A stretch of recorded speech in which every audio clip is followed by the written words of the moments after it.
Hola, bienvenidos a esta webconferencia correspondiente a la tercera fase del curso de Sistemas de Instrumentación y Control. En esta webconferencia entonces vamos a abordar el tema referente a lo que vamos a tratar en la actividad de la tercera fase. En esta primera parte vamos a ver la parte teórica y en una siguiente webconferencia vamos a ver lo referente a la simulación en la Biblia. Perfecto. Entonces, en general, la estructura de un lazo de control se comprende de estos cuatro elementos, en general, ¿listo? Habrán sistemas que tengan más elementos, habrá sistemas que tengan menos, habrá sistemas en los que, o lazos de control, pues en los que de pronto el controlador y la válvula formen parte de un único elemento, puede que la planta, la válvula forme parte también integral de la planta, o sea, esté dentro del modelo de la planta, entonces puede que este modelo de la válvula no aparezca en algunas partes, ¿listo? Y el sensor puede que no sea necesario. Bueno, sí es necesario, pero puede que no sea necesario que aparezca una función de transferencia como tal, sino que normalmente aparece un lazo de realimentación unitaria, simplemente un 1. ¿Por qué? Porque puede que la salida o sea, puede que las variables que yo esté manipulando y que estoy controlando sean diferentes a las que estoy observando, a las que estoy tomándoles las medidas en el sensor. Listo, digamos, yo tengo un tanque de agua al que, digamos, la variable controlada o la variable objetivo es la altura, pero yo no estoy midiendo altura. Digamos, no tengo un sensor infrarrojo acá que esté midiendo la altura del tanque o un sensor Doppler, listo, sino que tengo un sensor de presión en la base, listo, y la presión está relacionada con la altura, una columna de líquido como ρ por G por H, listo, entonces indirectamente midiendo presión puedo medir la altura, porque sé pues qué líquido estoy teniendo ahí, es de la densidad del líquido, y pues obviamente conozco la variable de proporcionalidad pues de la constante de gravedad, listo. Entonces puede que el sensor tenga función de transferencia, puede que simplemente sea una ganancia que me convierte altura en presión, por ejemplo, o puede que simplemente no aparezca, ¿sí? O sea, sea un lazo de realimentación completo, porque lo que estoy midiendo, digamos, si estoy controlando pH y estoy midiendo pH, pues la variable acá del sensor pues sería igual. ¿Por qué? Porque en este bloque, que es un bloque sumador, sí voy a hacer una resta de cantidades iguales. Por ejemplo, si acá fijo una altura de 3 metros, pues le tengo que restar el error. O sea, el error que sale acá, pues es la resta entre dos alturas diferentes. Yo no puedo restarle a presión, restarle a altura. Listo. El controlador lo vemos en la unidad siguiente. La válvula puede que, o sea, la válvula puede formar parte del controlador, meterlo dentro del modelo. Entonces uno normalmente simplifica todo este lazo, queda acá que es el lazo abierto. Bueno, o todo este lazo abierto hasta acá, o sea, sin conectarlo acá, listo, dependiendo de lo que esté controlando, si estoy controlando perturbaciones, si estoy controlando respecto al error, metido dentro de un único bloque, listo. En el ejemplo que tenemos, pues, en la actividad que vamos a hacer simplemente la respuesta de la planta en lazo cerrado. Listo, vamos a ver una planta, cómo va a responder en lazo cerrado. Entonces vamos a tener el modelo de la planta, listo, y ese modelo de la planta como tal lo tenemos realimentado con un lazo unitario. Entonces necesitamos hallar la relación que existe entre la salida y la entrada. Eso es lo que nos piden en el primer punto de la tarea. Pues nos piden hallar la relación del lazo cerrado entre esta salida C y esta salida R. Para eso entonces hacemos un poquito de álgebra de bloques, ¿listo? Entonces acá esta señal C es esta señal E multiplicado por la respuesta del sistema. ¿Listo? Me queda esta expresión. El error, este que tengo acá, pues es la diferencia entre restarle a la referencia la salida actual. Entonces, E es igual a R menos C, porque como C está realimentado por un lazo unitario, pues simplemente, si estuviera acá un bloque de sensor, aquí aparecería H. ¿Listo? C entonces, pues lo despejamos, pues simplemente tenemos C, reemplazamos por el valor del error, lo que tenemos acá, entonces tenemos este espacio y vamos a reemplazar C en términos de R, ¿listo? Y después hacemos la división, a esto lo vamos a llamar la función de transferencia de lazo cerrado, que es simplemente la función del lazo abierto dividido 1 más la función del lazo abierto. Si tuviéramos sensor en la realimentación, si hubiera una H acá, aquí aparece la función de transferencia del sensor. ¿Listo? Vamos a verlo más adelante con un ejemplo. Pero entonces, si el sistema, independiente o sea, si el sistema acá tiene un orden indeterminado, no sé cómo se comporta, pero yo sé que en lazo cerrado él responde de esta manera, o sea, yo le pongo una referencia en este nivel y él llega a la referencia de esta manera. Ese sistema se llama sistema con modos dominantes o con polos dominantes de segundo orden subamortiguada y nos va a servir para caracterizar el sistema de una manera mucho más fácil cuando la voy a controlar.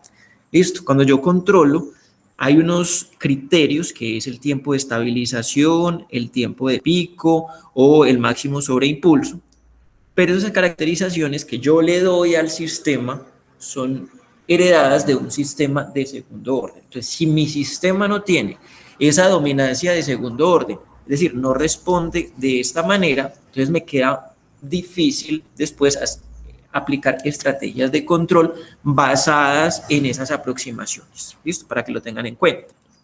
Entonces, esa aproximación se da en que un sistema en lazo cerrado responde de esta manera. Normalmente nos interesan valores de Z que estén entre 0 y 1 para poder que tenga un sistema subamortiguado. Si está por encima de 1, el sistema es sobreamortiguado y responde de esta manera. ¿Listo? Y si es igual a 0, el sistema simplemente no se amortigua y responde oscilatoriamente. Nos interesan entonces estos valores que están acá en la mitad.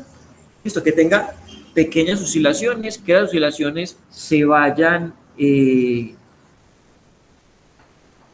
amortiguando a lo largo que pasa el tiempo y la respuesta de ese sistema tiene esta forma. Esto es una señal exponencial decreciente, listo, multiplicada por una señal senoidal. De esta forma en la que tenemos acá, pues salen ciertas especificaciones o ciertas medidas que yo le tomo a la respuesta. Uno es el tiempo de retardo, este T sub D, que es el tiempo que se tarda la señal en llegar al 50% de su respuesta. ¿Listo? Está el tiempo de pico, que es el tiempo que llega a el máximo pico, el máximo sobreimpulso. Esas dos medidas están asociadas juntas. Está el tiempo de crecimiento o el tiempo de subida, que es el tiempo que se toma en pasar por primera vez por el valor de la referencia. En este caso, pues la referencia supongamos que es 1. ¿Listo?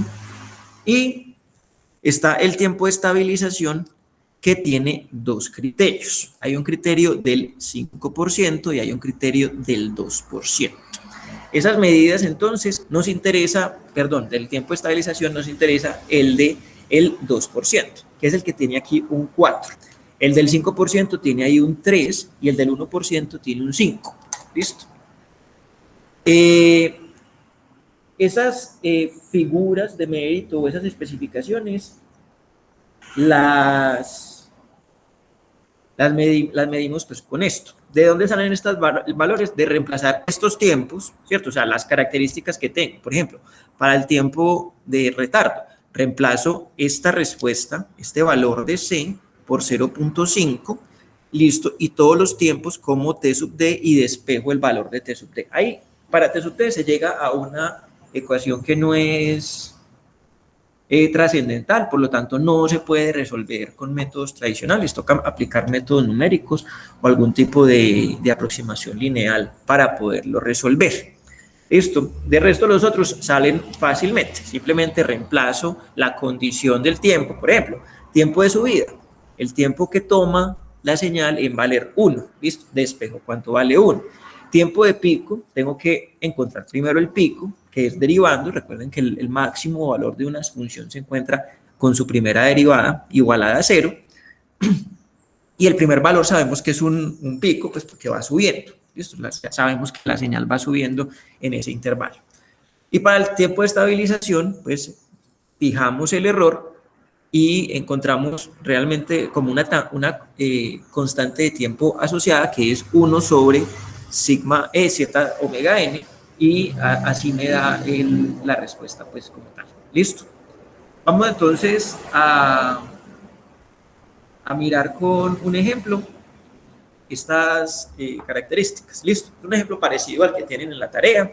Esta última parte la dejamos para una segunda parte de la conferencia para que no sea muy larga. Y listo. Entonces vamos a determinar la función de transferencia de lazo cerrado y después me piden hallar los parámetros de la respuesta temporal. Listo.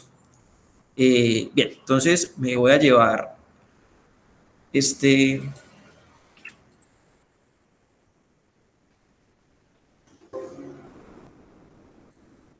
ejercicio para acá. El enunciado lo tenemos acá.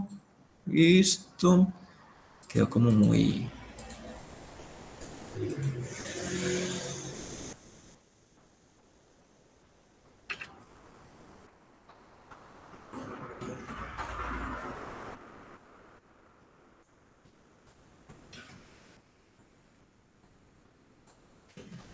Bueno, no, está quedando así, feo.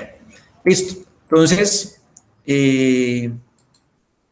vamos entonces a hallar la función de transferencia de lazo cerrado, es decir, cuánto es, perdón, CDS sobre RDS en lazo cerrado. Entonces recuerden que es la función de transferencia de lo que haya en lazo abierto, es decir, esto sobre 1 más la función de transferencia. Listo, eso nos va a quedar entonces igual a, pongo acá 16 sobre S por S más 6 sobre 1 más 16 sobre S por S más 6. ¿Listo? Nos queda entonces 16 sobre S cuadrado más 6S más 16. ¿Listo? Esta entonces es la función de transferencia de lazo cerrado. ¿Listo? Que es el primer punto de la tarea. El primer punto de la tarea también es así. ¿Listo? Para el segundo punto tenemos que hallar esos tiempos. ¿Listo? ¿Quién era T sub D? ¿Quién era T sub R? ¿Quién era... listo. Primero empecemos con T sub D. Listo. Entonces, recordemos que venimos de una función 16 sobre S por S más 6. Y si recordamos bien, cerrar la presentación, la voy a volver a abrir.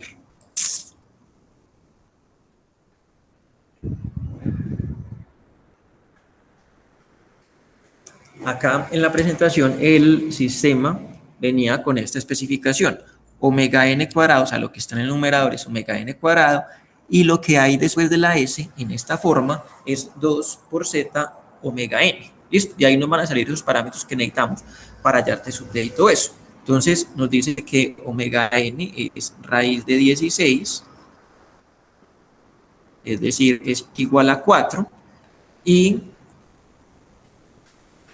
2 por z por omega n es igual a 6, por lo tanto z es 6 dividido 2 por 4, 8, ¿cierto? Entonces eso me da un 0,75. ¿Listo? Entonces 6 octavos, o sea 3 cuartos, o sea el 75%, 0,75. ¿Listo? Con eso ya tengo los parámetros que necesito. ¿Listo? ¿Qué necesito? Necesito T sub D. T sub D entonces es 1 más 0.7 por sigma sobre omega, por z sobre omega n. Entonces 1 más 0,7 z sobre omega n. reemplazamos este valor de omega n que es 4, el valor de z que es 0.75, a mí me dio 0,3812 segundos. Listo. Tiempo de subida que es pi menos beta sobre omega d. ¿Quién es beta y quién es omega d? Listo. Entonces, si venimos acá a la presentación, nos dice, omega d es este valor, omega n por 1 menos z al cuadrado. Y beta es este ángulo que hay acá. Listo. Entonces, beta lo voy a calcular como la tangente inversa. Listo. Tangente del cateto opuesto sobre cateto adyacente. Listo. Cateto opuesto, ¿cuánto vale? Omega d. Listo. O omega n sobre e por 1 menos z cuadrado. Y este vale z por omega n. Entonces va a quedar tangente inversa de la raíz cuadrada de 1 menos z al cuadrado sobre z. ¿Listo? Porque acá venía multiplicado por 1 omega n y acá por 1 omega n, pues eso simplemente forma un par que vale 1. ¿Listo?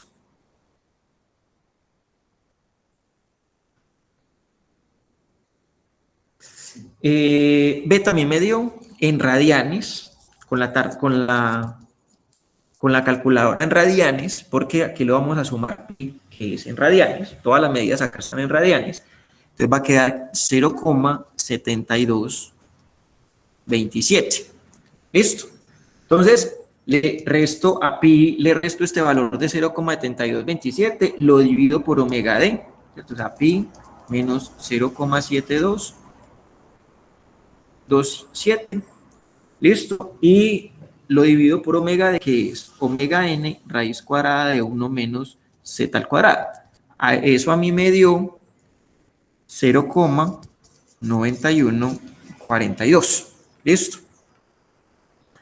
Pasamos entonces ahora, ¿qué otra medida nos falta? Ya tenemos T sub D, ya tenemos T sub R, falta TP, TS y máximo pico. ¿Listo? Entonces, TP es pi sobre omega D. Ya sabemos cuánto vale omega D. Esto queda acá. Entonces queda que TP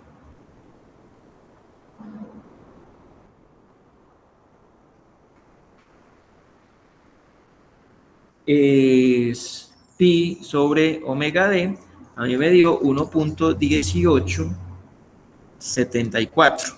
¿Listo? El T sub S es 4 sobre z por omega n, a mí me dio 1.3333. ¿Listo? Y el máximo pico es una exponencial, ¿listo? O sea, es e a la menos z por pi sobre raíz cuadrada de 1 menos z al cuadrado, a mí me dio 0,028. ¿Listo? Esa es entonces la primera parte de la tarea. ¿Listo? Es encontrar esas medidas. ¿Listo?